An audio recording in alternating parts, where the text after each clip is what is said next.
कुठं खर्च केले, काय केले, प्रदूषण तर वाढत चाललंय. एकही झाड न मोजता 7 कोटी रुपये 7 कोटी रुपये तुम्ही देत. सगळं तुम्ही धडाधड आरोप करताय, पण ही मंडळी एक चकार शब्दाने त्याचं चकार शब्दाने बोलू शकत नाही, कारण त्यांनी केलेलं आहे. पाणी मुरलेलं आहे. जिथं पाणी मुरतं तिथं कुठल्या तोंडाने ते सांगणार आहेत. त्यांच्याकडे आज जे काही तुमच्या माझ्या महानगरपालिकेला कर्जबाजारी करण्याचं काम यांनी केलं, 4,000 कोटी विविध विभागाची बिलं देणं थकवलं, हे कधीच नव्हतं.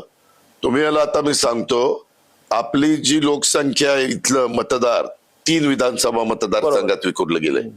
इथलं बजेट गेल्या वर्षीच, आता वर्ष संपणार 9,600 कोटीचं. बरोबर. पुण्याचं बजेट आहे 8 विधानसभा मतदारसंघात, आपल्या 2.5 पट, 2.5 पटाला थोडं जास्त बजेट आहे.